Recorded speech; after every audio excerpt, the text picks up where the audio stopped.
Donc, chers collègues, chers étudiants, chers amis, donc je vais parler en 2 langues aujourd'hui, très brièvement.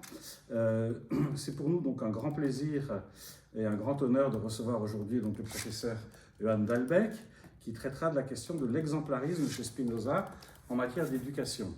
Donc nous remercions Nicolas Maté, professeur des écoles et auteur d'un important travail académique sur la question de l'éducation chez Spinoza, intitulé Quasi Manu, comme par la main, acquérir sa nature et conduire l'enfant à travers l'éthique de Spinoza, pour avoir pris en charge cette invitation. Donc Johan DAHLBECK est maître de conférences en sciences de l'éducation à l'université de Malmö en Suède.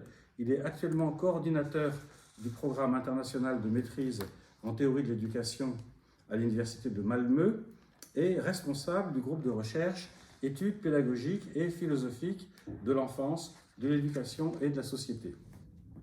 Donc, dear colleagues, dear students, dear friends, it's a great pleasure and honor for us today to welcome Professor Johan DAHLBECK, who will address the question of Spinoza's exemplarism in education. We would like to thank Nicolas Maté, a school teacher and author of a major academic work on the question of education in Spinoza, Quasi Manu, as by the hand, acquiring one's nature and guiding the child through Spinoza's ethics, for taking on this invitation. Johan DAHLBECK is Associate Professor of Education at Malmö University, Sweden.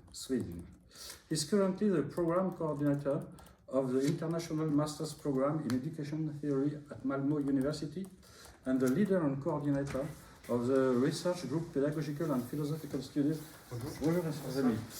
of Childhood, Education and Society. Prenez chacun deux exemplaires, s'il vous plaît. Donc je poursuis.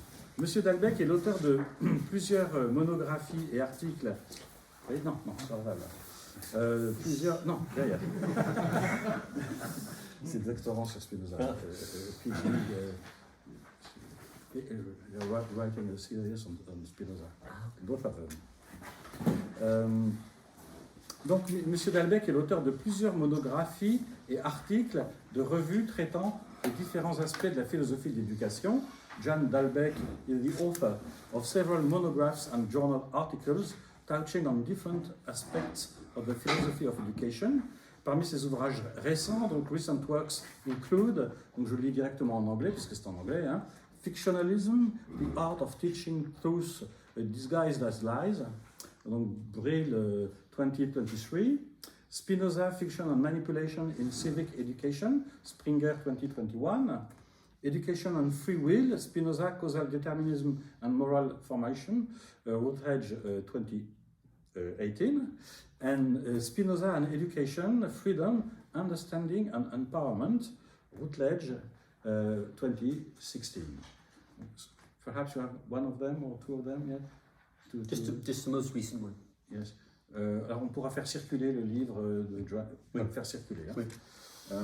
Donc la conférence de M. DAHLBECK sera en anglais, mais pour faciliter les échanges, nous avons donc imprimé le texte de la conférence en français et en anglais, ce qui vous permettra de le suivre dans la langue qui vous convient le mieux. Donc pour ce qui est des questions après la conférence, vous pourrez les poser en français et la traduction sera faite par M. Srijan Uzir, que nous remercions vivement, si on n'y arrive pas, qui est docteur en doctorat sur Derrida. Donc, Mr. DAHLBECK's lecture will be in English.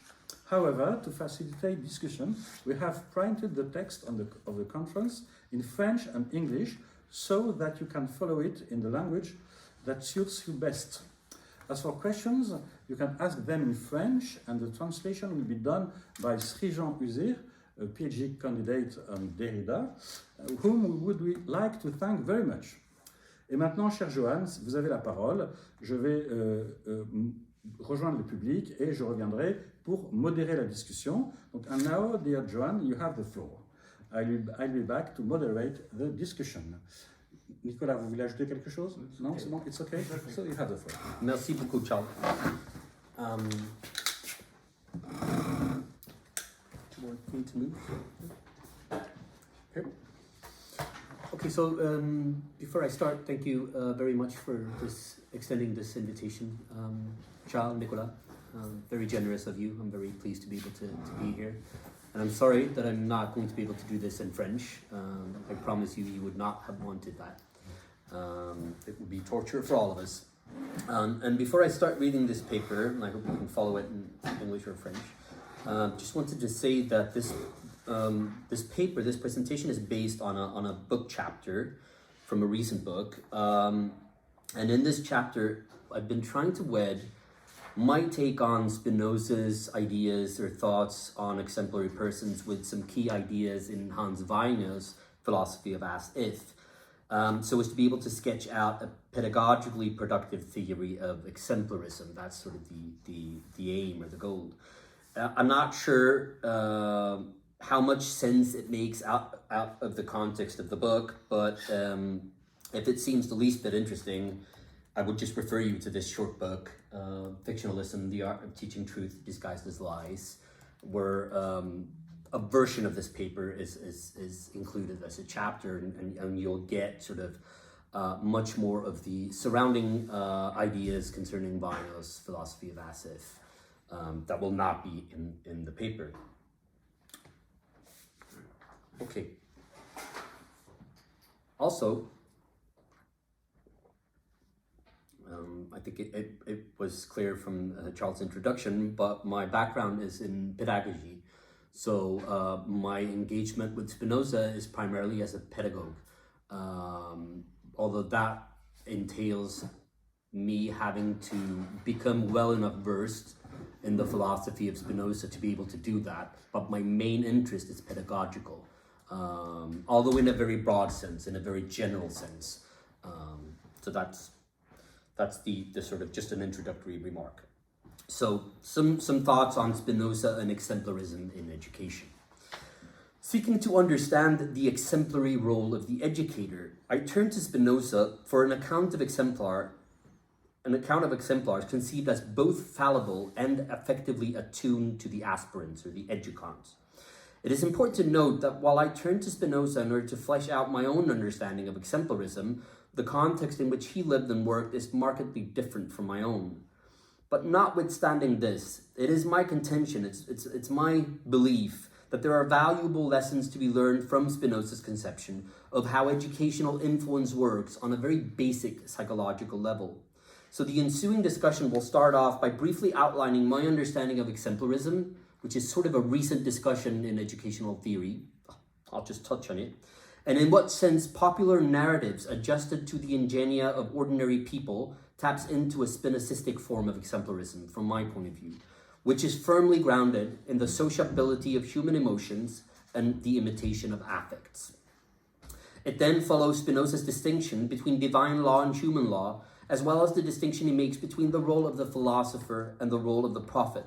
And it attempts to use these distinctions to clarify two key aspects of Spinoza's exemplars that I take to be fallibility and affective attunement. So while influential models of neo-aristotelian exemplarism, and I think one of the primary examples of this would be Linda Saksepski's work on exemplarist moral theory, they tend to focus on the relation between the emotion of admiration and the act of seeking to attain the admirable. But there are some glaring gaps in this setup that seem to result from overlooking the sociability of emotions and the relational nature of human autonomy. This is where the concept of ingenium, or what we might say in English, affective makeup, may help us appreciate the complexity and reciprocity of the pedagogical relation as a relation that balances between pedagogical and didactical exemplarity, and between understanding someone's affective makeup and influencing that person in a direction deemed to be pedagogically and ethically valuable. As such, focusing on the ingenia of teachers and students might help us paint a more realistic and dynamic picture of how exemplarism actually functions in pedagogical situations, where the teacher is tasked with something far more challenging, to my view, than simply pointing students in the general direction of admirable exemplars to emulate. In the theological political treatise, Spinoza suggests a form of education seeking to influence people to become more ethical through the teaching of doctrines that are carefully tailored to their ingenia.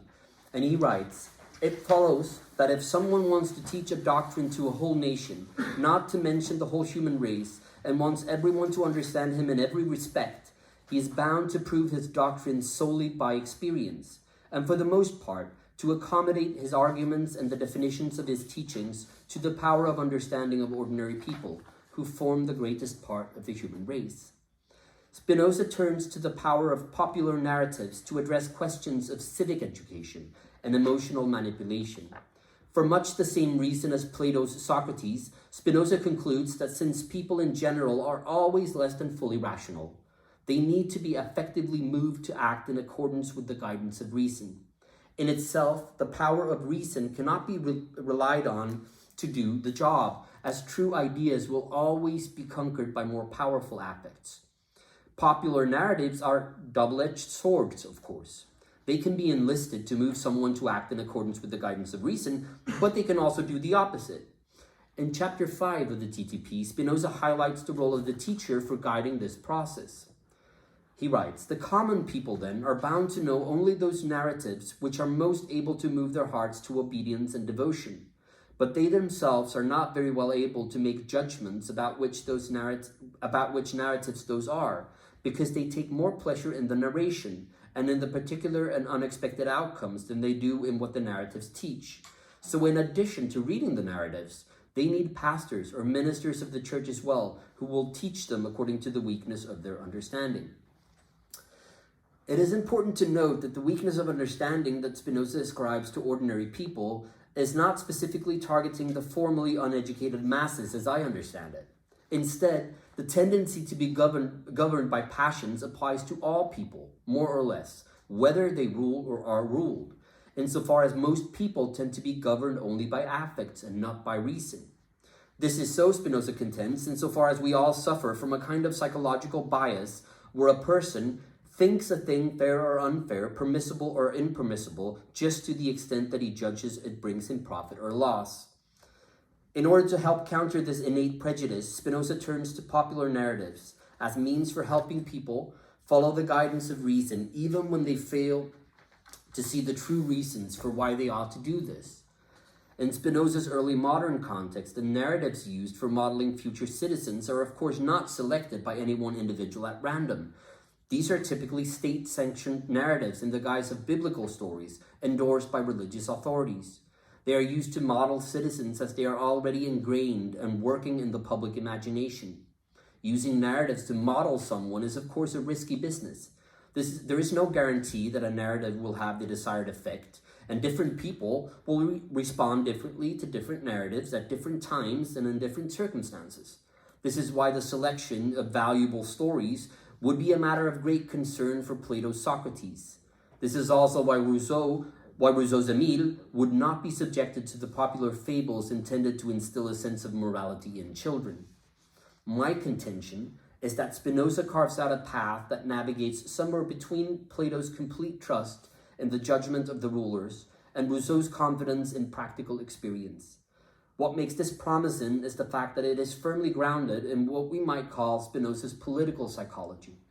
The term political psychology indicates the tight connection Spinoza makes between the makeup and dynamics of an individual and the makeup and dynamics of a political community. On Spinoza's view, a key concept for understanding the affective makeup of both the individual and the community is ingenium.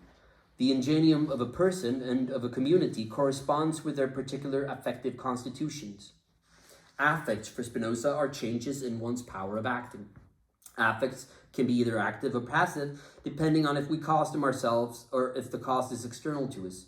Correspondingly, affects are experienced as joyful or sad, depending on if we are empowered or disempowered by them.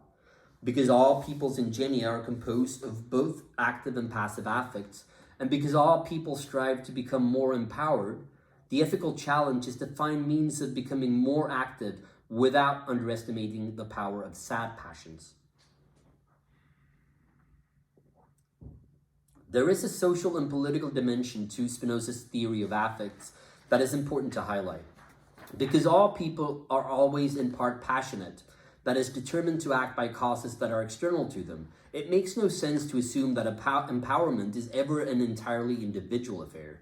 On the contrary, Spinoza contends that if people want to become more active and more empowered, they need to join with others who are striving for the same thing. Accordingly, and I quote, "the good which everyone who seeks virtue wants for himself, he also desires for other men," end of quote. There are two upshots to this idea that can be addressed in terms of practical or pedagogical questions. First, it demands that we find out more about how people can be influenced to want the same thing. Second, it means that we need to look closer at how passivity can help bring about activity. Because people's ingenia differ, it is not a straightforward thing to assume that we would all strive for something similar. At bottom, we all want to become more empowered, but what we take to be empowering may differ wildly depending on our past experiences and on our culturally encoded patterns of association. Spinoza illustrates how the way we associate ideas will be heavily influenced by our imagination, which is grounded in our particular ingenium. He writes, "For example, a soldier, having seen traces of a horse in the sand, will immediately pass from the thought of a horse to the thought of a horseman, and from that to the thought of war, etc. But a farmer will pass from the thought of a horse to the thought of a plow, and then to that of a field, etc. And so each one, according as he has been accustomed to join and connect the ideas, the images of things in this or that way, will pass from one thought to another. Still, to the extent that we experience more likeness to another human being than we would to, say, a piece of driftwood, there will be room for something that Spinoza calls the imitation of affects. The imitation of affects entails that, and I quote, "if we imagine a thing like us, toward which we have had no affect, to be affected by some affect, we are thereby affected with a like affect," end of quote. So in short, we are naturally geared to strive for whatever we imagine will empower us. In this striving, we look to others who we imagine to be like us, and through the imitation of affects, we will experience similar changes in our power of acting as they do. When we strive for things that are in short supply, the imitation of affects will become a problem for us. So if we imagine that a sum of money is what we truly desire, and if that sum of money lands with someone else, then we might become envious and desire to harm the person that we imagine is the cause of our sadness. If, however, we can be influenced to desire things that will empower us collectively, such as an increased understanding, then our striving to become more active will be aided by having other people striving along with us. The challenge, then, is to appeal to different people's imagination and to adjust narratives to their different ingenia so that they begin to strive in concert for things that are collectively empowering. A precondition for people's successful striving for empowerment is some form of social cooperation. If people were not passionately disposed, they could be persuaded by reason to live in peace and to strive for things that are empowering and that could be shared by all. As Spinoza laments, however, people are not so disposed, and therefore the passions that are already put in play need to be enlisted to help support the foundations of reason. Fortunately, there are some passions that are more pro-social than others, and these can help establish a sense of cohesiveness in a community, combating the passions that are more divisive, relatively speaking. Spinoza writes, "Because men rarely live from the dictate of reason, these two affects, humility and repentance, and in addition, hope and fear, bring more advantage than disadvantage. So since men must sin, they ought rather to sin in that direction. If weak-minded men were all equally proud, ashamed of nothing, and afraid of nothing, how could they be united or restrained by any bonds? Really, those who are subject to these affects can be guided far more easily than others, so that in the end they may live from the guidance of reason, i.e. may be free and enjoy the life of the blessed," end of quote. In an educational context, this would all translate into a setup where the imagination is relied on to help initiate a striving for what Spinoza would call a life lived according to the guidance of reason. The basic idea is that there are pro-social fictions that can help support social cooperation, which in turn is a precondition for living according to the guidance of reason. It is not that passions like humility and repentance are empowering in themselves, but that they can help counter more dangerous passions like hatred and envy. They are relatively pro-social, and therefore they can help strengthen the social and political conditions for a peaceful community where people are free to discover what they truly need to strive for in order to become more empowered. Adjusting fictions according to the ingenio of different people is part of calibrating affective influence and modeling so that destructive passions can be successfully countered without assuming that rational ideas are powerful enough in themselves to do the job. On Spinoza's view, the fact that we are effectively attuned to one another by virtue of being similar enough is both a blessing and a curse. It is a blessing insofar as it offers us a collective path from passivity to activity, and it is a curse insofar as it can easily turn into a vicious circle where dangerous passions like hatred and envy come to dominate our collective imagination. The most effective instrument that we have at our disposal in combating this tendency, to my mind, is education, insofar as education can enlist the imagination to help us act as if we were rational, when in fact we are not. I believe that the key to unpacking Spinoza's particular brand of exemplarism, or my take on that, introduced in the Ethics and developed in his political texts, lies in understanding exemplars as imaginative translators of divine law into human law. For this to make sense, we ought to begin by focusing on the important distinction he makes between divine law and human law. In chapter 4 of the TTP, Spinoza establishes that, and I quote, "By human law I understand a principle of living which serves only to protect life and the republic. By a divine law, one which aims only at the supreme good, i.e. the true knowledge and love of God," end of quote. The word law, he explains just before this, denotes, quote, "that according to which each individual, or all or some members of the same species, act in one and the same fixed and determinate way," end of quote. By putting the two quotes together, we see that this regulation of being and acting can be expressed and interpreted in two different ways: through human-made laws, such as the construction of common law or civil law, or through the laws that we can perceive in the necessary regularities of nature, such as the eternal and unchangeable laws of bodies in motion. Spinoza's concept of God is, of course, far removed from a providential and transcendent God with human-like features and motivations. In fact, in the Ethics, Spinoza defines God in terms of a self-causing substance, working immanently to cause itself and everything else in the world. God, he writes, is, and I quote, "a substance consisting of an infinity of attributes, of which each one expresses an eternal and infinite essence," end of quote. All the different things in the world are called modes, and they are conceived as affectations of a substance. Modes are caused by substance, and because the knowledge of an effect depends on and involves the knowledge of its cause, striving to understand ourselves and the world we live in entails striving to understand God or substance. The supreme good, then, is to strive to understand the cause of all things, i.e. God, which is done by understanding its effects, i.e. the modes of substance and the attributes giving expression to modes. Since divine law dictates that we should strive to understand ourselves and the causal networks that we are involved in better, it boils down to perfecting our means for understanding, that is, our intellect. Because perfecting the intellect involves a cumbersome process of separating true from false ideas, and because people who are torn by passions tend to be contrary to one another, it is helpful to anyone striving to increase their understanding to join up with other people striving for the same thing in order to alleviate the process. Accordingly, and I quote, Spinoza writes, "There is no singular thing in nature that is more useful to man than a man who lives according to the guidance of reason," end of quote. Living according to the guidance of reason is the same as striving to perfect one's understanding, which is the same as living in accordance with divine law. Divine law therefore dictates that people who wish to live well should strive to understand themselves better, and that a precondition for this is that they join with others striving for the same thing. Hence, and Spinoza writes, "Insofar as men live according to the guidance of reason, they are most useful to man. Hence, according to the guidance of reason, we necessarily strive to bring it about that men live according to the guidance of reason. Now, the good which everyone who lives according to the dictates of reason wants for himself is understanding.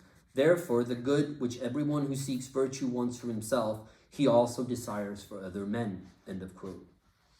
Now, the problem, of course, is that for people to live according to divine law, they need to be able to recognize and appreciate its truth, which seems to entail having already perfected one's intellect. In order to bridge the gap between the realms of imagination and reason, then, human law is constructed to help facilitate this process, in much the same way as educational fictions are constructed to help perfect the understanding.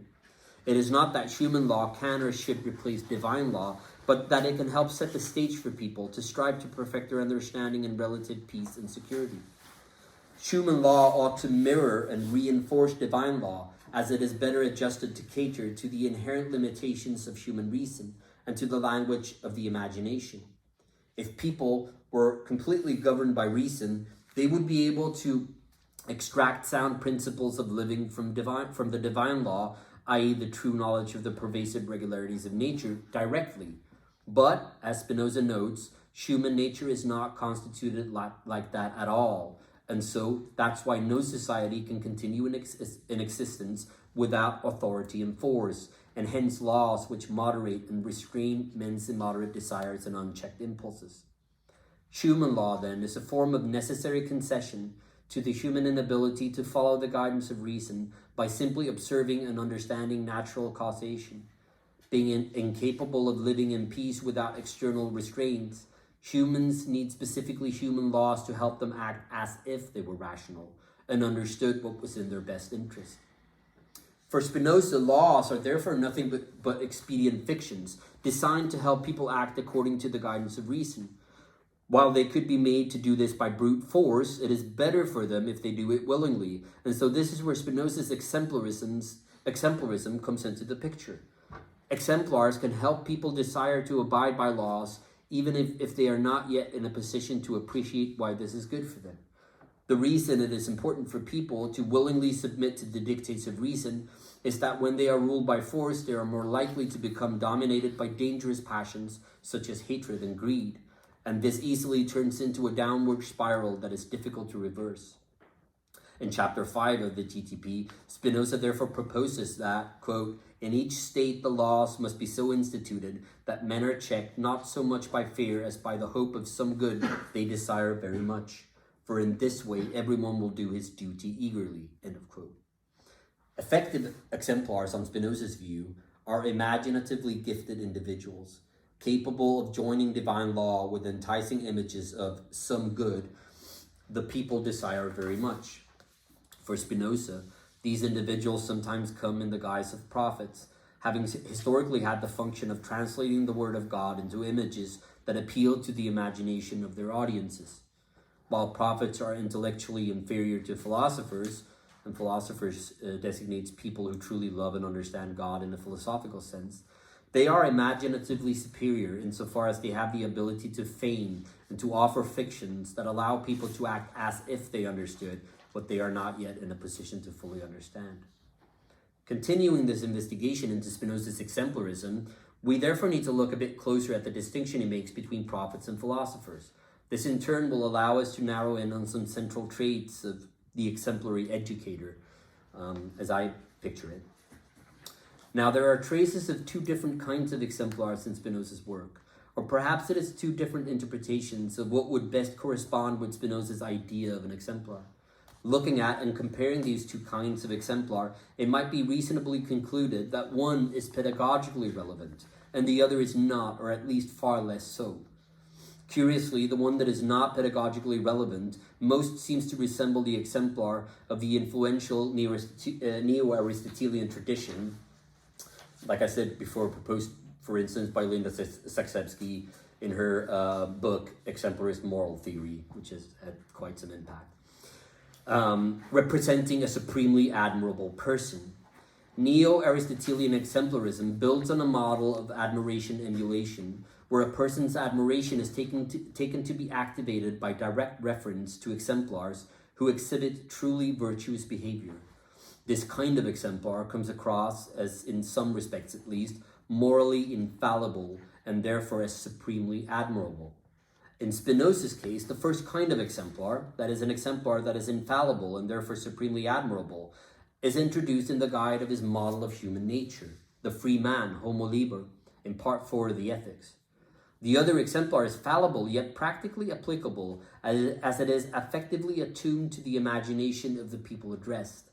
This latter exemplar is introduced in the TTP, and it is cast in the role of the prophet and the teacher of doctrines.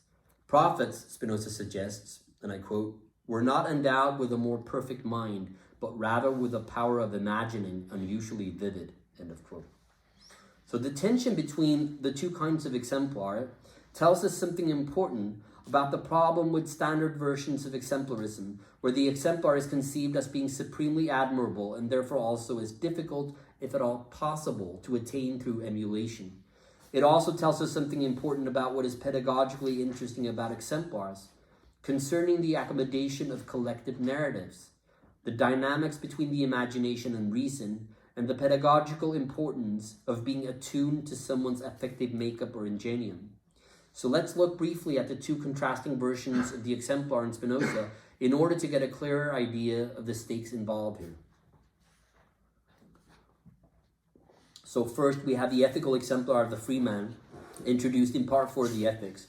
The free man is conceived as perfectly free and virtuous, informed by divine law and living always according to the guidance of reason. As a model, it is universally valid, much like divine law, and yet, in the same way as divine law, it is not action guiding, as it is not confined by the human constructs of good and evil, and these are expedient fictions designed to help less than fully rational people to abide by divine law. Instead, it is a philosophical model of human nature, and arguably it may even be interpreted as a thought experiment intended to illustrate the features and characteristics of someone whose actions are completely determined by philosophical insight. As such, the model of human nature appears to both address reason and presuppose reason in order to make sense. It follows from this that it seems to preclude emulation in any straightforward sense, as it would seem senseless for someone imperfect to emulate the behavior of someone perfect. Second, we have the pedagogical and political exemplar of the prophet or the teacher of doctrines. A paradigmatic example of this figure would be Spinoza's portrayal of Moses in the TTP. Moses is presented as being supremely imaginative and as perfectly accommodated to the ingenium of the Hebrews. Through imaginative means, Moses, and I quote, introduced religion into the republic so that people would do their duty not so much from fear as from devotion, end of quote. This kind of exemplar is meant to be action guiding as it adheres to a conventional understanding of good and evil. It is primarily geared at securing political stability, which for Spinoza is a precondition for the freedom of philosophizing. In sum, it is a practical exemplar that addresses the imagination and does not presuppose reason, but also importantly does not contradict reason. And it may also be conceived as a benevolent form of emotional manipulation. The starting point for Spinoza's exemplarism in a political setting is that people in general are far less rationally motivated than they tend to think that they are. That is, people do not, none of us do, exert the kind of volitional control over emotional responses to forces around us in the world that we often like to think that we do. Also, emotions and affects are conceived as highly contagious, and so we are much more prone to be influenced by each other for good or for bad than we tend to be aware of or acknowledge. As we have seen, Spinoza grounds this chain of assumptions in his doctrine of the imitation of affects. The upshot of this for an exemplarist theory is that the cognitive capacities of an individual will not make for a terribly reliable instrument for securing the emulation of admirable behavior. Something else is needed to inspire and to guide action. Accordingly, Spinoza's exemplarism must take account of the human tendency to be moved by passions and to harness the productive aspects of the naturally occurring imitation of affects. While the fact that emotions and affects are highly contagious can often be a problem, as it explains why negative emotions like fear, suspicion, and hatred spread easily, it is also the very thing that enables the efficacy of exemplarism. Insofar as the exemplar is attuned to the ingenium of the group addressed, the people of the group will be more readily affected by the emotions conveyed. We can never share another person's ingenium fully, of course. We can only ever approximate it, insofar as we share common experiences, and insofar as we adhere to similar social norms and traditions. Common experiences and common socio-political and socio-cultural frameworks therefore play an important role for how Spinoza conceives of the efficacy of exemplars. At this point, we should be able to circle in on a few central aspects of what I would call Spinozistic exemplarism, aspects that have important implications for educational theory, as I view it. 1. Narratives enlisted in education must be accommodated to people's imagination in order to be able to do something, in order to inspire and to guide action. 2. In itself, the imagination is an inadequate form of cognition or knowledge, but it can be used to initiate virtuous circles of affects. The trick here would be to exploit passive affects that are empowering rather than debilitating, and socially cohesive rather than divisive, and therefore it offers an effective bridge between passivity and activity. And 3, a person's ingenium corresponds with her affective makeup, which is both individual and social, as affects are both individual and social. When we share experiences, a common history and traditions, we also share, to some degree at least, a collective ingenium that can be tapped into by way of collective narratives and popular fictions. Spinoza's pedagogical exemplar, which to my mind is exemplified by Moses, his prophet, makes use of collective narratives that appeal to the imagination of the Hebrews. And because Moses is well acquainted with the ingenium of the Hebrews, he can influence them to strive in concert so as to establish a stable community where they will be provided with the safety to eventually be able to enjoy the freedom of philosophizing. The freedom of philosophizing is not, however, an action-guiding principle in itself, but must be preceded by social stability and obedience to human laws, which Spinoza believes should be promoted through public processes of civic formation. It is important to note that Moses is not conceived as an ethical exemplar to emulate, but a pedagogical exemplar, insofar as he illustrates the importance of being attuned to the ingenium of one's students. In addition, Spinoza uses Moses as an exemplary historical narrative, pointing out ideas about political governance that he believes would be applicable to the 17th century Dutch Republic. For Spinoza, the value of an exemplar is directly related to the degree to which they can appeal to a person's imagination, so as to arouse a sense of passive joy. Their purpose is not, however, to relate philosophical truth, as philosophical truth is not action-guiding in itself. To conclude this section, Spinoza's lesson for a theory of exemplarism in education seems to be that, without appealing to the imagination of students, exemplars will be inherently impotent. For the model of human nature, the philosopher par excellence, to function as an exemplar, the students would already need to be living according to the guidance of reason. Popular narratives, on the other hand, have the benefit of drawing on shared experiences and shared history, and they can help induce passive joys that in turn can be cultivated into active affects over time. As they appeal to a shared moral framework rather than to philosophical truth, they are also action guiding. Two key aspects of Spinoza's practical exemplar that we would need to look a bit closer at in order to flesh out our conception of the exemplary educator from a Spinozistic point of view is that of their fallibility and their ability to be attuned to the imagination of students. It's quite remarkable that the very thing that limits us, our inability to perceive the world in all of its complexity, is the same thing that allows us to be creative and to connect with other people. Our ability to use the imagination to compensate for a lack in understanding is precisely what allows us to construct imaginary bridges between our own desires and those of others. So being naturally ill-equipped to flourish in isolation, the best thing we can hope for is to join up with others so that our collective striving can increase in power. The only way we can do this, however, is if we imagine that we strive for the same thing. And if we imagine that the thing we strive for can be shared by many without being diluted or running out in the process. For Spinoza, the best example of such a thing would be an increased understanding. To strive to understand more is a desire for something that many people can share and that will benefit from having many people striving collectively. Because this is conceived as a collective endeavor where people can help one another approximate their aspirational selves, it requires more than an assumption of a striving for a common good. It requires a setup where exemplars can offer expedient fictions to aspirants, and where these fictions are effectively attuned to the ingenium of aspirants, so that they allow them to act as if they understood more than they currently do.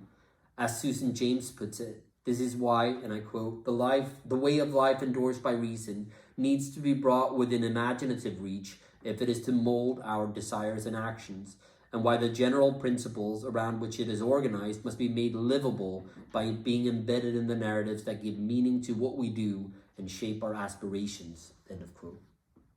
In order for this to work, the exemplary educator needs to be well positioned to meet the effective demands of diverse aspirants. So following my account of Spinoza's exemplars, two important conditions for this would be fallibility and attunement. So let's look a bit closer at both of these conditions in turn. So the fallibility of the exemplar is both a starting point and a means to an end for Spinoza. Put differently, there are two aspects to the fallibility of the exemplar, one descriptive and one normative.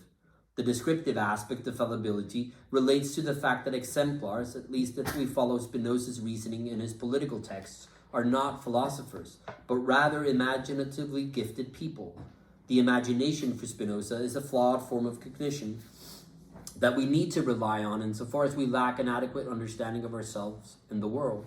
The fact that effective exemplars rely heavily on their imagination tells us that they are, per definition, fallible, insofar as they suffer from a fragmented and incomplete understanding of the world. This is the reason they can imagine things that are untrue to begin with. As Spinoza stipulates in his early treatise on the emendation of the intellect, and I quote, "So if its, i.e. a thing's necessity or impossibility, which depends on external causes, were known to us, we would be able to feign nothing concerning it," end of quote. The normative aspect of fallibility relates to the fact that the incompleteness of the exemplar's understanding is what allows them to connect with people effectively. Being similar to the aspirants, the exemplar can use fictions to help them move closer to their aspirational selves. Without this similarity, the exemplar would find it difficult to identify fictions that will do the job for fallible people. Recall that ordinary is fallible people, on Spinoza's account, and I quote, "are bound to know only those narratives which are most able to move their hearts to obedience and devotion, but they themselves are not very well able to make a judgment about which narratives those are, because they take more pleasure in the narration and in the particular and unexpected outcomes than they do in what the narratives teach. So in addition to reading the narratives, they need pastors or ministers of the church as well, who will teach them according to the weakness of their understanding," end of quote. So pastors, for Spinoza, perform an exemplary role insofar as they are assumed to know their flock well enough to be able to judge which fictions will move them. The reason they can make this judgment is because they would be similarly moved themselves. In this case, then, the exemplarity is not grounded in the admirability of the exemplar, so much as in the effective proximity between the exemplar and the aspirants. If aspirants are fallible, then the exemplars need to be similarly fallible, albeit perhaps to a lesser degree. Let's move on to the closely related attunement of the exemplar. The affective attunement of the exemplar is a precondition for the efficacy of pro-social narratives, as it is only through more or less particular narratives that a commitment to cooperation can be brought alive. The particularity of the narrative needs to be attuned to the ingenium of those making the commitment. The exemplar, then, is responsible for selecting and offering the fictions especially suited for this end. Now, this is what Justin Steinberg terms Spinoza's principle of accommodation, explaining that, and I quote, "commands and teachings should be accommodated to the ingenia of affected parties, such that these commands and teachings elicit optimal, epistemic, and effective responses," end of quote. So part of the attunement, then, is simply a precondition for exemplars being able to connect with people who are less than fully rational.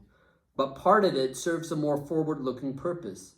Steinberg suggests that, and I quote, "Spinoza's accommodationism aims not merely to meet people where they are, but to help reform their ingenia, so that their effective state is characterized more by hope and security than by fear," end of quote. Spinoza's exemplars, then, are characterized by the fact that they are ordinary human beings who are unusually adept at identifying and relating fictions that people respond to, and that allow them to begin to reform themselves in the direction of their aspirational selves. For this to work, they need to be sufficiently attuned to the ingenia of aspirants. This will allow them to be able to judge, roughly at least, how aspirants will respond, and to help them move from being dominated by fear and towards being characterized more by hope and security. While Spinoza outlines this image of the exemplar in a political context, there is a sense of psychological acuteness that can be tapped into from a pedagogical vantage point. In particular, many of the things he notes concerning the construction of imaginative means for perfecting the understanding seem to be very well suited for an exemplarist account of education. So educators, even exemplary ones, are not exempt from human limitations. As such, they too rely on the power of fictions to help them act as if they knew, when in reality they frequently don't. This much we know from the fallibility of exemplars discussed above. It should come as a bit of a relief, since it drastically lowers the threshold of what we can reasonably expect from most educators. It does not mean that there are no requirements to place on people who act in the role of an exemplar, but it means that at least it does not require supremely admirable people. Instead, it requires imaginatively gifted people who are willing to spend enough time with students to get to know them well enough to be able to recognize their ingenium and to find fictions that can allow them to act as if. It also requires people who are willing to acknowledge that they actually do rely on fictions, and who can guarantee that these fictions are being recognized as temporary, provisional, and context-dependent. Part of this, of course, means that educators need to be able to recognize that they too rely on fictions in their day-to-day existence. There are a couple of different characteristics that would distinguish the exemplary educator to my mind. These characteristics can be deduced from the discussion above concerning fallibility and attunement. The characteristics in question are attainability and relatability. Rather than being supremely admirable, the exemplary educator would need to be sufficiently relatable, and the fictions offered concerning aspirational selves would need to be deemed reasonably attainable. As it happens, recent studies in social psychology appear to support the connection between efficient exemplars and their perceived relatability and attainability, suggesting that a precondition for successful moral exemplarism is not the supremely admirable character of the exemplar so much as their effective relevance for the aspirants. While there are still obviously ethical criteria to fulfill, attainability and relatability cannot be completely ignored if we want students to move to act in the direction indicated by the exemplar. So pedagogical exemplarism connects with the narrative presented as well as with the educator presenting it. An exemplary educator then needs to have some conception of how the narratives and fictions offered can connect with an ethical striving for a better life. That is, it is not simply about being affectively attuned, but also about being able to offer an image of something better to aspire to. However, this image needs to be perceived as sufficiently relevant and attainable in order to acquire the effective force to actually be able to move a person. To act as if is always to take a leap of faith, and this requires an effective push that falls within the responsibility of the educator to orchestrate. The interesting aspect of this kind of exemplarism is that it indicates a circular rather than a vertical movement. On the néo-aristotélicienne account, the movement is vertical insofar as an exemplar is conceived as already more or less fully virtuous, and by displaying virtuous behavior, this exemplarity is believed to trickle down to the aspirant through admiration, emulation, as it were. On a more Spinocistically conceived account, however, the effective attunement between exemplar and aspirant entails that the relation is more dynamic and that the movement is circular rather than vertical. In order for the exemplary educator to be able to inspire students to act as if they were already their aspirational selves, the educator needs to utilize fictions, him or herself, so as to act as if this was indeed the case. Fictionalism, at least on Hans Wagner's account, does not involve some of us. It involves all of us to different degrees. A key difference, then, between these different conceptions of exemplarism is that while one reflects an exemplar that is a supremely admirable person, one who acts virtuously and whose actions are recognized as virtuous and therefore admirable by aspirants. The other reflects an exemplar that is imaginatively gifted enough to be able to use fictions to act as if aspirants were already their aspirational selves, thereby helping the aspirants to act as if this was indeed the case. Fictions, on this view, are heuristics, enabling a model where both exemplar and aspirant can act as if, where the focus of the exemplar is on helping the aspirant act. The focus of the aspirant is on approximating an image of the aspirational self. It is a more pragmatic view, insofar as the challenge is not primarily to identify truly exemplary people for the educator to point to, but instead to identify fictions that can be made to work in different circumstances. The educator's task is therefore not to offer images of supremely admirable behavior, but to adapt fictions to the ingenia of diverse students so as to allow them to act as if. This means that the exemplarity, in this case, resides more with the educator than with the examples used by the educator. An exemplary educator is one who can utilize expedient fictions that can help students temporarily overcome the gap between not being able to and being able to. This will require a sense of relatability and a sense of attainability, but it does not necessarily require supreme admirability. Thank you.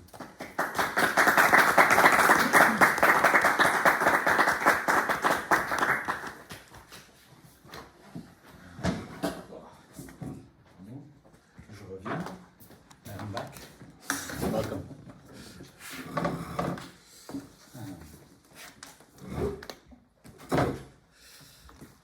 Bien, je continue à m'exprimer dans les deux langues. Donc, merci beaucoup pour cet exposé, donc, cher Johan DAHLBECK, pour cet exposé particulièrement intéressant et impressionnant, et sur une question si importante. Au fond, vous soulevez la question de la nature même et de la finalité de la philosophie de Spinoza. Pour le dire d'un mot, la philosophie de Spinoza, qu'il s'agisse donc de l'éthique ou du traité théologico-politique, est-elle fondamentalement une pédagogie ou pas? Spinoza a-t-il pour but d'émanciper les hommes ou de les aider à acquérir le salut ou, si l'on veut employer de moins grands mots, les aider à progresser au cours de leur vie? La réponse à ces questions est moins facile qu'il ne semblerait à première vue. Donc, thank you very much for a particularly interesting and impressive talk on such an important issue. Basically, you raise the question of the very nature and purpose of Spinoza's philosophy. To put it in a nutshell, is Spinoza's philosophy, whether in the ethics or in the TTP, fundamentally a pedagogy or not? Is Spinoza's aim to emancipate people or to help them acquire salvation, of, if we want to use less grand words, to help them progress through life? The answer to these questions is not as easy as it might seem at first sight. Je continue. On considère souvent que l'éthique serait consacrée au salut des philosophes, c'est-à-dire de ceux qui ont le temps et les capacités pour lire un livre aussi difficile, tandis que le traité théologico-politique serait consacré, pour reprendre le titre du livre célèbre d'Alexandre Matron, au salut des ignorants, c'est-à-dire de la foule ou des gens ordinaires gouvernés par leurs affects et qui n'ont ni le temps ni les capacités pour lire l'éthique. Et bien sûr, cette interprétation qui ferait de l'ensemble de la philosophie de Spinoza un vaste traité de pédagogie, puisque le traité de la réforme de l'entendement pourrait aussi être compris comme un traité pédagogique, sans oublier le fait que Spinoza a rédigé une grammaire de la langue hébraïque, encore un geste pédagogique. Donc tout cela est très juste en un sens. On peut aussi penser aux deux fameux ouvrages de François Zourabishvili, qui interrogent la philosophie de Spinoza sous les angles et les difficultés de la transformation, de la métamorphose et de toutes les modifications de soi qu'enveloppe le geste pédagogique et éducatif. Donc, it's often thought that the ethics is devoted to the salvation of philosophers, i.e. those who have time and ability to read such a difficult book, while the TTP would be devoted, to use the title of Alexandre Matron's famous book, To the Salvation of the Ignorant, i.e. the crowd or ordinary people, governed by their affections and who have neither the time nor the ability to read the ethics. And of course, this interpretation, which would turn Spinoza's entire philosophy into a vast pedagogical treatise, since the treatise on the emendation of the intellect could also be understood as a pedagogical treatise, not to mention the fact that Spinoza wrote a grammar of the Hebrew language, again a pedagogical gesture, is very accurate in a sense. We might also think of François Zourabichvili's two famous books, which examine Spinoza's philosophy from the angles of difficulties of transformation, metamorphosis, and all the modifications of the self that the pedagogical and educational acts entails. Donc je termine. Vous proposez une lecture kantienne, du moins dans sa formulation, de la question de l'éducation à partir de Spinoza. En effet, vous définissez votre théorie de l'exemplarisme au moyen de la fameuse formule « comme si », als ob, qui structure toute la troisième critique de Kant. De ce point de vue, seriez-vous d'accord pour dire que vous considérez l'éducation comme une sorte de jeu, par des exemples, par des récits, par une imitation affective en général, on amène l'enfant à se comporter comme si il était rationnel ou moral, jusqu'au moment où il progressera en effet, en réalité, dans la voie de la rationalité et de la moralité. C'est l'idée que dans nos vies, que ce soit au plan individuel ou au plan politique, le progrès consiste à passer d'une obligation extérieure, celle des maîtres, des parents, des lois, à une obligation intérieure, obéir aux préceptes de la raison. Et l'éducation consisterait, de ce point de vue, à passer de l'hétéronomie à l'autonomie, ou en termes plus ordinaires, de la politique à la moralité. So you propose a Kantian reading, at least in its formulation, of the question of education starting from Spinoza. Indeed, you define your theory of exemplarism by means of the famous formula as if, als ob, which structures the whole of Kant's third critique. From this point of view, would you agree that you see education as a kind of game? Through examples, through stories, through emotional imitation in general, the child is led to behave as if he were rational or moral until the moment when he actually progresses along the path of rationality and morality. This is the idea that in our lives, whether on an individual or political level, progress consists in moving from an external obligation, that of teachers, parents, laws, to an internal obligation, obeying the precepts of reason. Education would consist in moving from heteronomy to autonomy, or in more ordinary terms, from politics to morality. Et c'est la fin de ma question. Excusez-moi pour ça. Je l'ai préparé parce que sinon bon. Ici, on pourrait vous faire une objection d'un point de vue spinoziste. Spinoza n'a jamais subordonné la politique à la moralité. Il ne pense pas que la moralité gouverne la politique, mais qu'au contraire, elle est toujours subordonnée à la politique. Il dit qu'il n'y a ni juste ni injuste en dehors de la cité dans le traité politique. Mais là n'est pas l'essentiel. J'aimerais savoir comment, en tant que théoricien et praticien de l'éducation, peut-être même en tant que père de famille, vous appliquez cette méthode du jeu, J-E-U, ou du als ob, comme si. À quel moment doit-on dire à un enfant que les règles qu'on lui a apprises n'étaient qu'un jeu, et donc que d'une certaine manière, on l'a trompé? Ne risque-t-on pas de créer chez l'enfant cette déception si caractéristique et si triste du moment où on lui révèle que le Père Noël n'existe pas? Donc, je souhaiterais avoir votre avis sur les risques que peut comporter l'exemplarisme en matière d'éducation, dans la mesure où vous l'avez souligné vous-même. Donc, here, you could raise an objection from a Spinozist point of view. Spinoza never subordinated politics to morality. He did not think that morality governed politics, but that, on the contrary, morality was always subordinate to politics. There is neither justice nor injustice outside the city, he says very significantly in the political treatise. But that's not the main point. I'd like to know how, as an educational theorist and practitioner, and perhaps as a father, you apply this game or als ob method. At what point should you tell a child that the rules you taught him were just a game, and therefore that in a way you were deceiving him? Is there not a risk of creating that disappointment in the child that is so characteristic and so sad when it's revealed that Santa Claus doesn't exist? You said that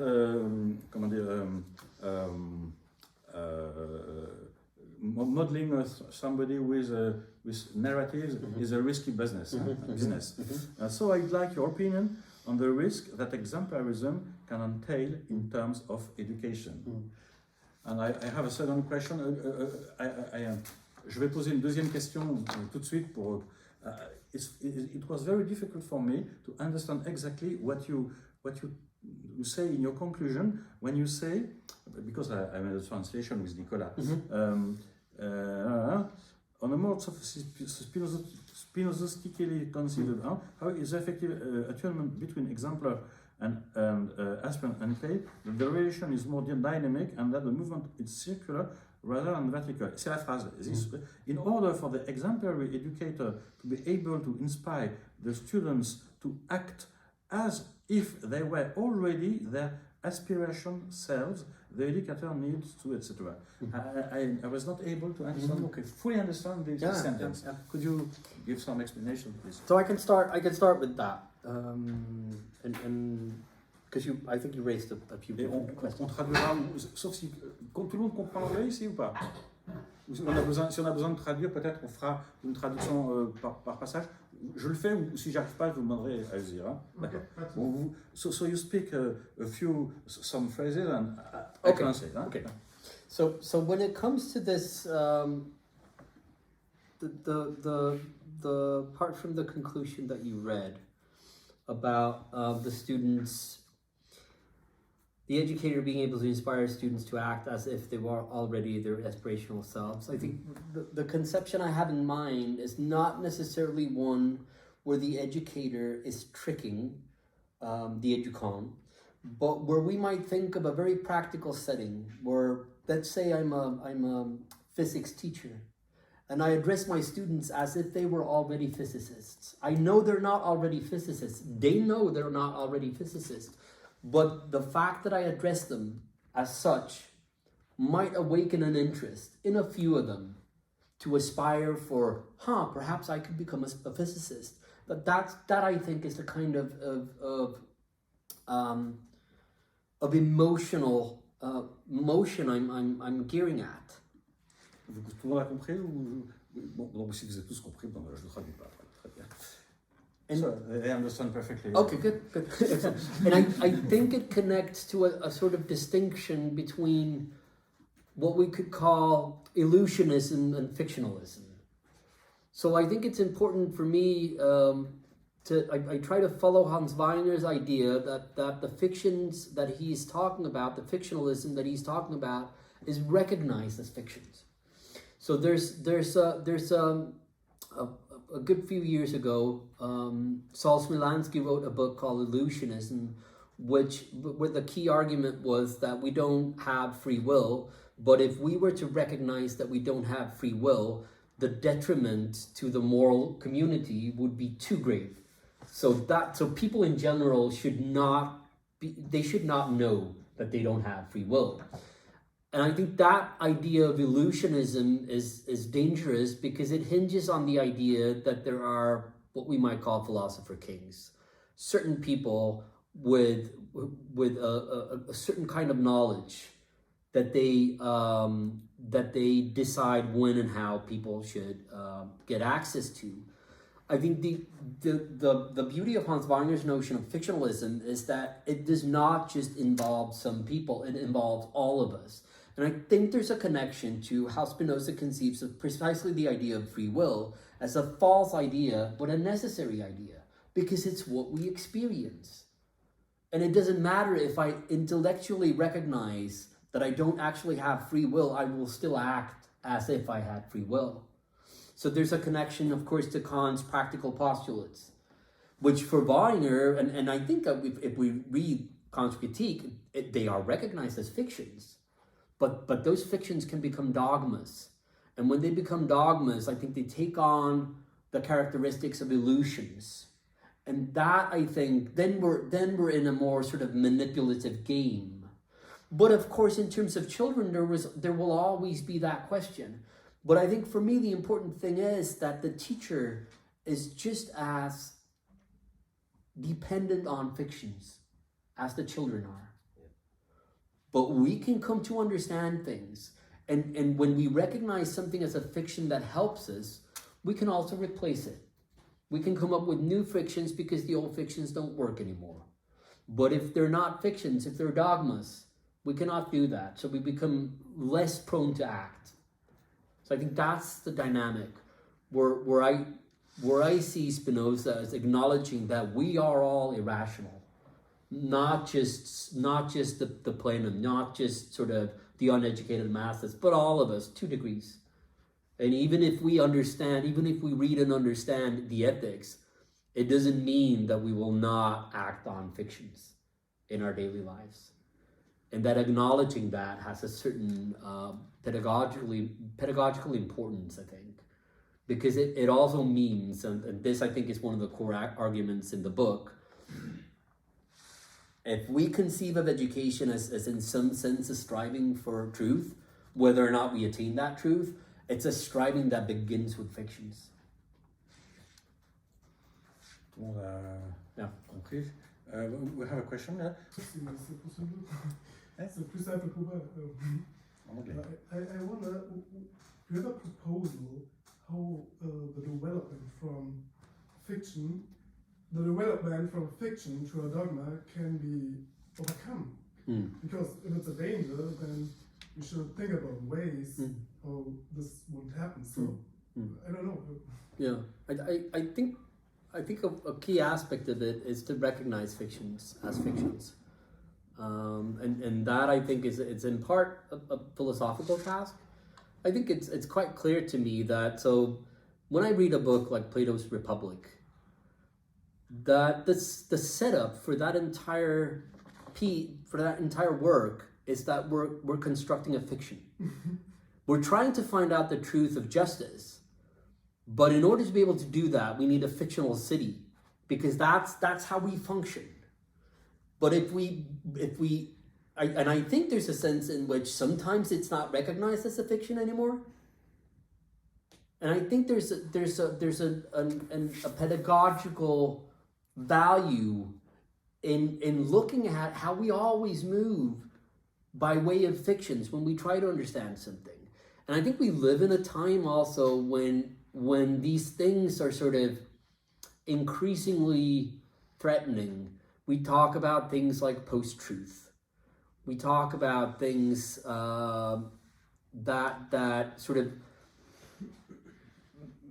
would seem to make a fictional account dangerous because it might play into that. But I tend to look at it the opposite way. That if we acknowledge that we always deal in fictions, then that doesn't necessarily have to be a threat. And so that's how I see the dynamic, I think. If that's, yeah. Est-ce qu'il y a d'autres interventions? Oui, Mario Donoso, donc il y a la rédigence sur Spinoza et la question de l'imitation, enfin entre les affects. Donc là, yes, it's very close to the subject. Thank you very much. I really appreciate it. I have many points I really liked, but my question now is to continue discussion about it. I thought about the concept of performativity when you spoke. Because there's a kind, in the game of Charles Ramon spoke, there's a kind of performativity, and this fiction is as well a kind of performativity, a social performativity, a collective performativity. And I was thinking in the concept of performativity, in the violent performativity, in the concept of interpolation, in Althusser or Butler as well. And I was thinking the performativity you suppose in the philosophy and pedagogy of Spinoza is like a joyful performativity. Could you develop more this idea? I think that might be a good description. I hadn't thought about it, but it might very well be. I think what I tend to think of these things always in degree. So there's no sense in which, for me at least, that there are sort of clear-cut boundaries between what we might think of as a destructive form of performativity, a violent form of performativity, and a joyful one. That they exist on the same spectrum. But it's always a question of degrees. And I think there's a sense in which Spinoza allows us to think about these things in terms of pleasure and pain. So sometimes a painful thing is good if it counters a greater pain. And sometimes the smaller joy is bad. It sort of corresponds. I think there's a sense in which that way of thinking can apply to this. So the bad news is that there is no way to tell, and things will go wrong because we're playing with the same instruments. But I think the other aspect of it is that it's all we have, and it would be more dangerous to not acknowledge that and to assume something else, to assume an ideal that we can actually never attain.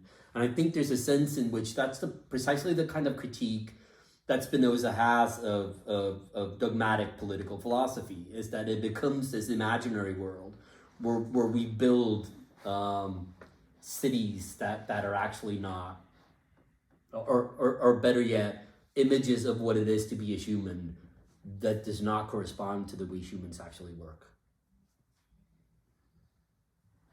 And that's where I think that political philosophy and pedagogy overlap or intersect.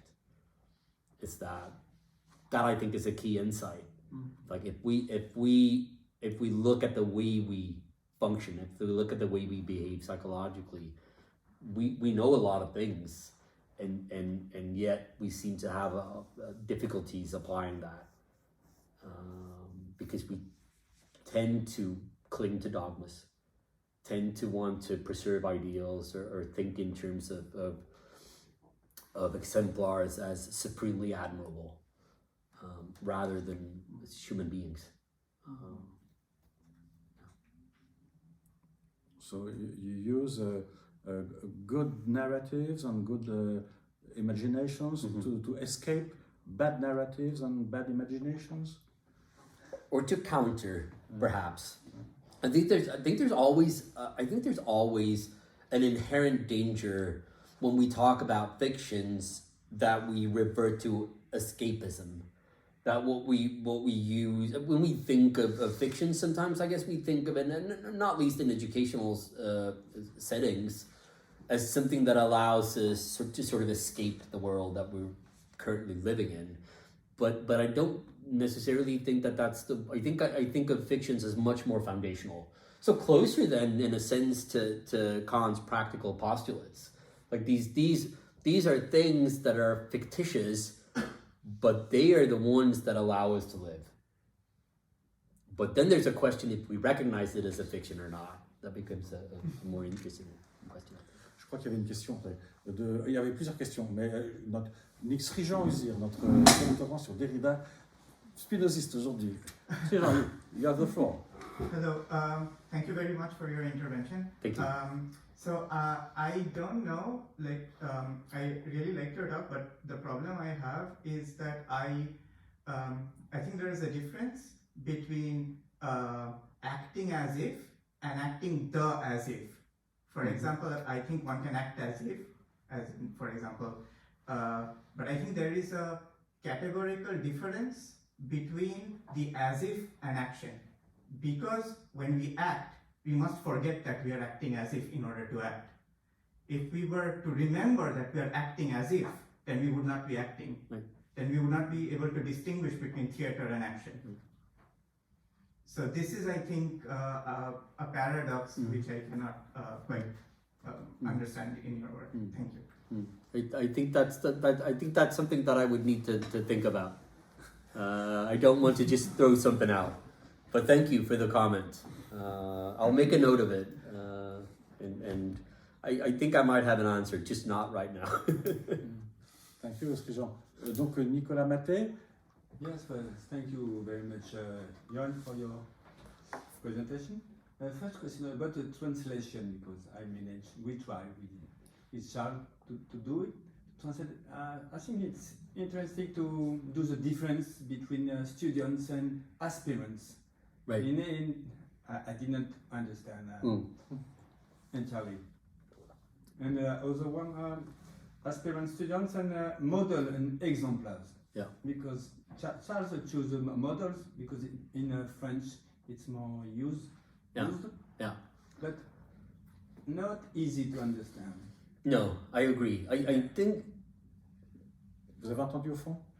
The difference between a student and aspirant And models and model and exemplar. Yeah. So while translating Johan DAHLBECK lecture, we had some problems with these two words, and I chose to translate exemplar all along your paper by modèle. I am an exemplar. I am a model for children, a pupil, a student, an aspirant. Was it right? I think it was right. I think part of the reason for talking in terms of exemplars and exemplarism is that it is a sort of a current vogue in educational theory, and then I'm talking about this néo-aristotélicienne sort of movement where this is the vocabulary that's used. So I'm sort of adapting to that because I'm talking to some of these people. But I think I don't know that using the language of model loses anything. I think the one thing that we could do in terms of education is that we could make a distinction between didactical exemplars, exemplarity models, and ethical or pedagogical forms of exemplarity, where there's a sense in which in a classroom we point to certain things that we study together, but generally those things are just sort of, those are ways of bringing the world into the classroom. So if the object we're looking at is this, it's not just this particular bottle. It's also something that allows us to talk about what this is. And so it has a didactical form of exemplarity. What are the things that I bring into the classroom? Whether I'm a language teacher or a physics teacher or whatever it is, there are certain things that I select. It's impossible for me to bring the entirety of the classroom, of the world, into the classroom. So there's a sense in which certain things are brought to our attention. I think that's one aspect of it. And then there's the pedagogical form of modulation, if you will. We're acting as a teacher. I'm acting as a model in one way or another. And not necessarily in the sense of a supremely admirable exemplar, because I'm likely not, but because I am a representative of an older generation. And that entails that the way I behave, that the way I talk, the way I act are meaningful, become meaningful to my students. And then when it comes to, and this I think is tricky for me in terms of converting my own thoughts from my native Nordic context to English, in terms of who are the people I'm talking about when I talk about pedagogical situations, when I talk about pedagogical relations. Am I talking about adults and children, or am I talking about teachers and when I use students in a very broad sense. So I'm not really sure what. So I have the sense sometimes that when I use the word pupils, it becomes very scholastic. I find it hard to maybe educant is good, like the one being educated. That's what concerns me. Not a specific age group, not a specific sort of, and I think that for me, so the way I use student is in a very broad sense, as someone undergoing educational transformation. And it does not preclude sort of that these roles can switch, that the teacher can become the educant. Another question, possible? Yes, in France we talk many times in science education about the pedagogical trick as a ruse of education, because Charles talks about a game. Yeah. Because you talk to kids, to children, as if they were rational, they were adults, they were philosophers, and now we talk about tricks. Is this the main point of your teach lies to find the truth for kids? Is it a trick? Is it a tricky way? But only insofar as it's the only way that I can conceive of. So I think thinking of it in terms of trickery entails that there are other ways of doing it that are not trickery. I think there's a sense in which it's like my fictionalist starting point is that there are really no other ways. So if we want to talk about didactics as trickery, we might do that. And this is another thing where it's really difficult to navigate sometimes the politically loaded language that we talk about. I had a paper a couple of years ago about the concept of indoctrination. We're in a sense, I mean, historically, indoctrination is simply the teaching of doctrine. But of course, it doesn't mean that now. Generally, it means that you use trickery and generally, I think, to make someone's world smaller. But I think there's a sense in which even if the outcome is to broaden someone's understanding, we can still conceive of that as a form of trickery. I think in that sense, pedagogy is trickery. But it's not necessarily trickery in the sense that we have an all-knowing teacher that sort of designs a maze for their students, but where the way to a better understanding of whatever is by way of temporary fictions. We don't have a complete understanding of the world. And acknowledging that means also acknowledging that the temporary points that we're currently at will not be valid probably in a few years' time.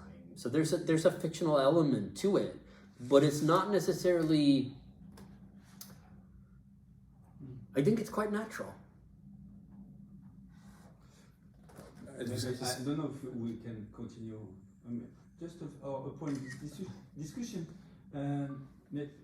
It's something will get me worried because I understand you say truth is always in progress, but maybe there's a big problem if the teacher want to teach that the earth is flat or there's not evolution in a republican state, in the states. Maybe it's a big problem, political problem. What do you think about that? I think this use of fictionalism. Right. No, I think that we can absolutely acknowledge that there are good fictions and bad fictions. And that becomes the important question then. It does not mean that anything goes, but it means that and I think that's what Hans Weiner offers, is a framework for thinking what are the fictions that actually brings us to a better understanding. And what are the kinds of fictions that entrap us in dogmas? Because those are inherently dangerous. And I think that in a contemporary setting, there are lots of dogmas that are problematic, that are more or less widespread. And sometimes it's easier to perceive these dogmas when you're sort of on the outside of it, talking about something like flat earth society or something like that. But I'm sure that there are dogmas that we share that are quite problematic as well. And I think that the thinking in terms of fictionalism allows us to look at them and not just to sort of assume things. So that's where I think that there's a striving for truth in terms of that. But because I think the idea of the earth being flat hinges on the notion that we don't actually find out that it's not. That's the very sort of the thing that you don't want to find out. You're just looking for things to reaffirm this sense you have that the earth is flat. Whereas we actually have instruments that allows us to tell us that, much like with Spinoza's example of the sun, right? Like we feel certain things, we sense certain things, but we can also use reason to find out other things that we cannot sense and be influenced by that. But it doesn't mean that we have a complete understanding. Il y avait une autre question? Yeah, go ahead. Well, many points have been answered already to the question I wanted to ask. But if I understand well, you're saying that we have to go through fiction to be educated. Yeah. Is that what you're saying, or am I mistaken? Yeah, no, that's what I'm saying. That's what. But then we have to have a quite broad understanding of fictions. Yes, but you were as well mentioning the fact that the teachers or the educators were in a way role models to the students. But do you think that even children, and we come back to how Spinoza describes children very quickly in the ethics, which makes the topic very difficult to understand, to develop. But don't you think that even the children who are being educated through fictions are not in a way completely fooled by those fictions? Because maybe the teacher himself can be more fooled by the fiction, more influenced by his own idea of the fiction than the children himself, than the child himself, who maybe in his own way can understand what's going on with the fiction, sees very clearly that he's being told a completely fictional story, that he can not only understand by himself, but as well put the fiction in perspective with what is going on within the classroom, within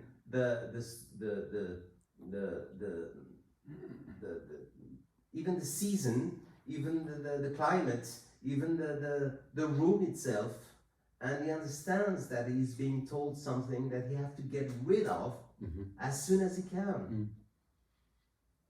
So I wanted to have your view on that.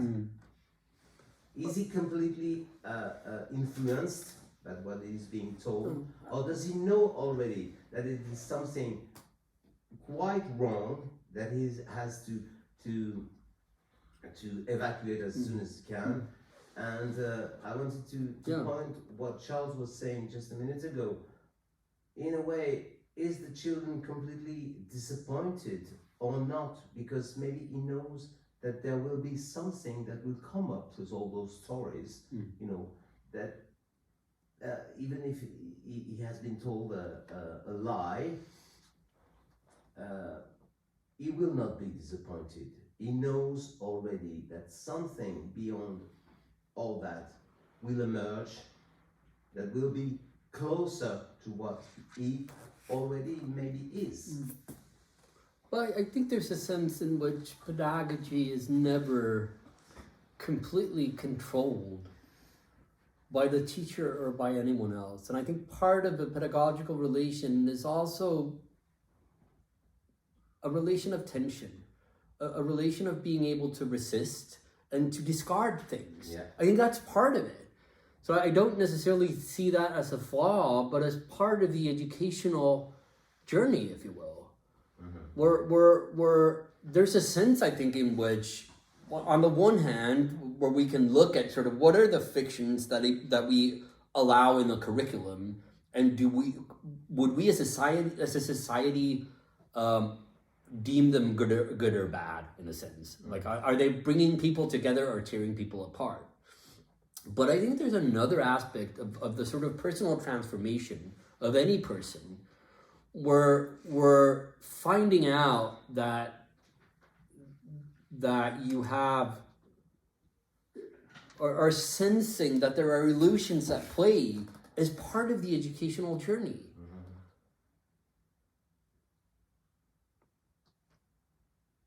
So we have to go through those pictures. I think so. Yeah. I think so. Yeah. Your point of view was very close to Rancière's point of view. You told it's not like if anything goes. You reject this proposition. But when you look at a very young child, he learns his mother tongue without any help or professor, and without any sort of fiction. He tries, and he tries again, and then he understands a little. Sometimes he's fooled, but at the end he can speak French or Swedish or English, and better than with any professor. So there is a counter model here, without fiction, without pedagogy. How would you manage it, these kind of reflections? Yeah. But I still think that there's a sense in which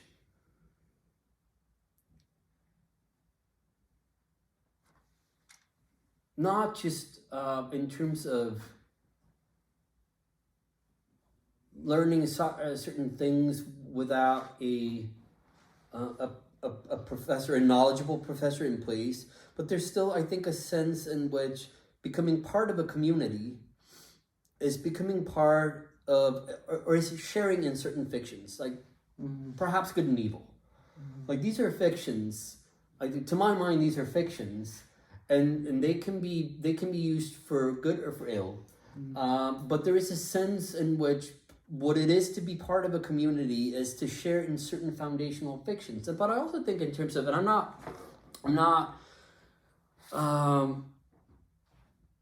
I'm by no means an expert on Rancière's work, but I think there's a sense in which when he talks about equality as a form of axiom, that there's a sense in which that, because I think the way I understand it is that equality can never sort of be empirically tested or proved.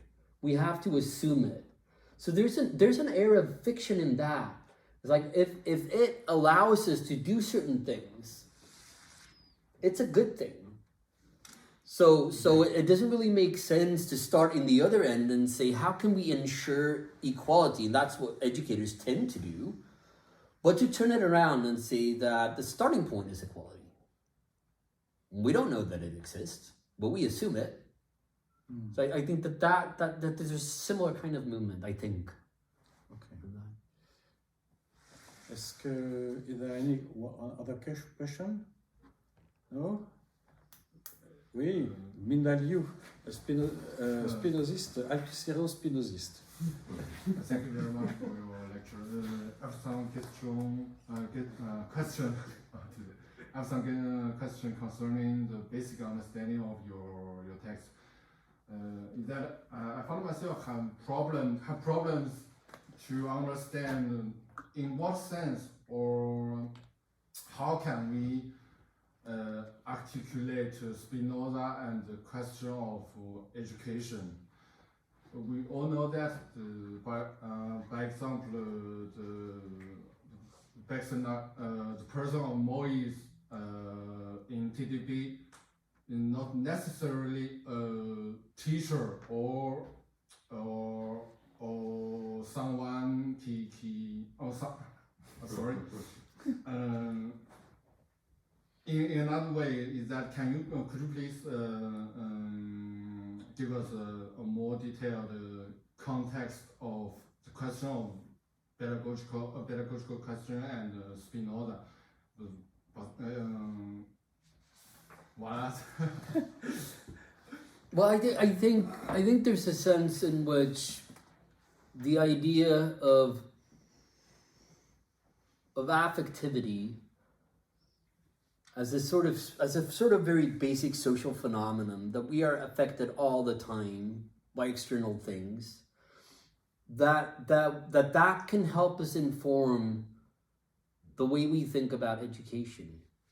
And precisely the starting point is that there are lots of things that we cannot control. And having that as a starting point, I think, is helpful in order to sort of avoid idealism in its different forms. That all of the exemplars that we point to are going to be fallible. They're going to be sort of historically problematic in all kinds of ways, but the question is what we're looking for.